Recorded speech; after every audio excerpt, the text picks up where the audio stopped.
For years, I have carried this vision, one rooted in resilience, in the stories of our ancestors, and the wisdom that guides us forward. Our people have always found ways to rise, to heal, and to hold on to who we are. That strength is in our blood, in our stories, and in our voices. That is why I am here, creating this space, Roots of Resilience, to explore what resilience really means through an Indigenous lens. Hi, my name is Tasha Butler. On my father's side, I am Indigenous, a member of the Confederated Tribe of Siletz Indians. Yet I was raised within Mi'kmaq traditions and have been welcomed by many in Mi'kmaq communities, but I do not belong to any nation within Wabanaki. On my mother's side, I am of Scottish descent, and through her spiritually adopted mother, I also have deep connections, the Anishinaabe traditions.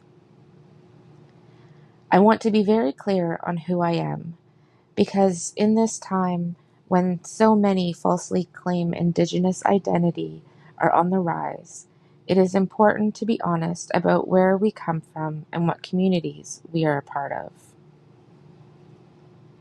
This podcast is something I have been dreaming about for a long time. It is a space for conversation about Indigenous worldviews, healing, and the strength that lives in all of our stories. Whether you are on your own journey of resilience, reconnecting to your roots, or just here to listen and learn, thank you. I'm so grateful you are here. So let's get into why I chose the name Roots of Resilience for this podcast.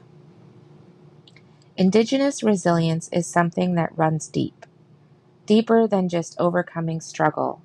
It's about survival in the face of genocide across generations. It's about holding on to our languages, our cultures, our ceremonies, even when systems were designed to erase them. So for many of us, resilience isn't just personal, it's intergenerational.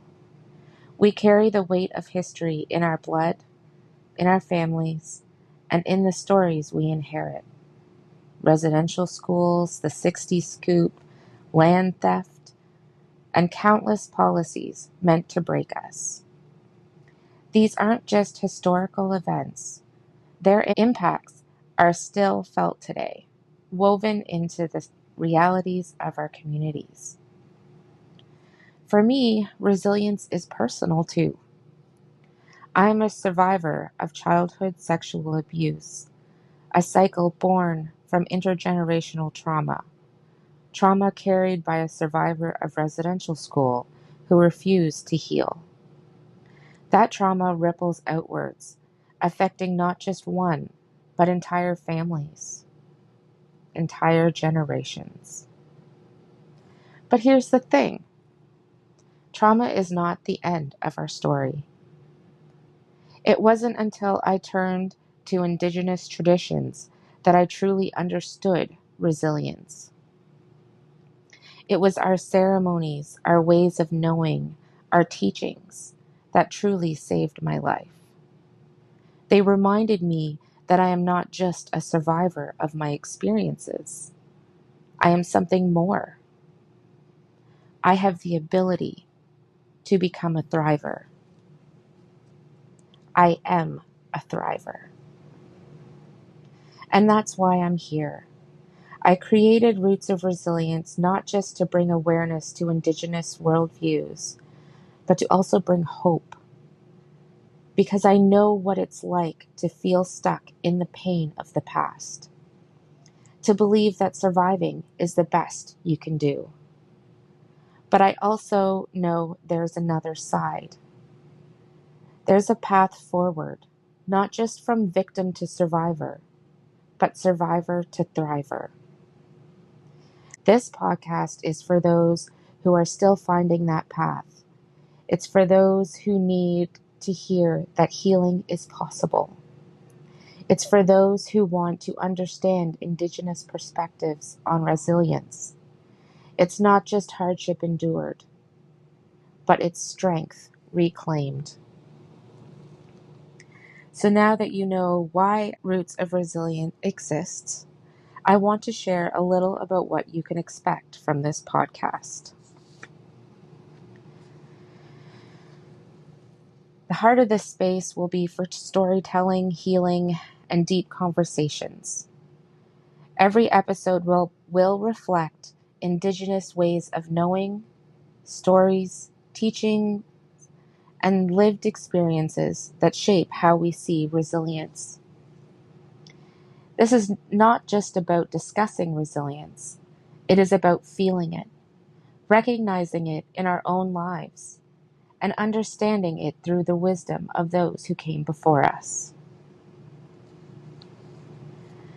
This podcast will touch on different aspects of resilience, which could include, but not limited to, Indigenous worldview on strength and healing, intergenerational trauma and intergenerational strength, the power of storytelling in healing and cultural ways, the impact of colonialization on identity and resilience, neurodiversity through an Indigenous lens, reconnecting the traditional knowledge and teachings of our ways, honoring those who have came before us while paving the way for future generations.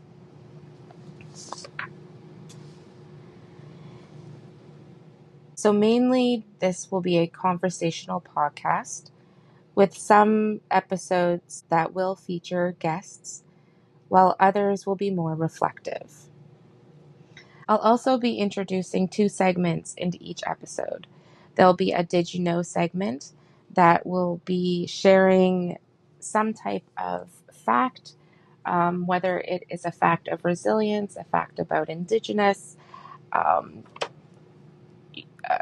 Indigenous peoples worldwide, or just a fun fact. The next segment that will be in each episode is called Filling Your Bundles.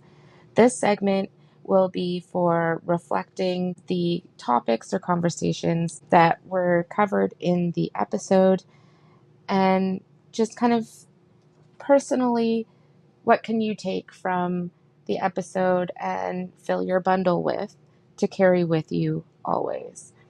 And I'll give a little bit more description on that later on for those who do not understand what it means to fill your bundle. So yeah, I am so excited to finally be bringing Roots of Resilience to life, and I cannot wait to share this journey with you. If you are Indigenous and looking for stories that reflect your experience, this is the space for you. If you are reconnecting with your culture and want to learn more about Indigenous perspectives, you are welcome here. If you are struggling to find or see your own resilience and need a reminder that healing is possible, this podcast is for you. This space is open to anyone who wants to listen with an open heart and a willingness to learn. And of course, if it resonates with you, make sure to like, subscribe, and share with those who you think might need to hear these stories as well. Walalan miigwech, and thank you for tuning in. Until next time, may your path be guided by wisdom and your bundles filled with love. Take care.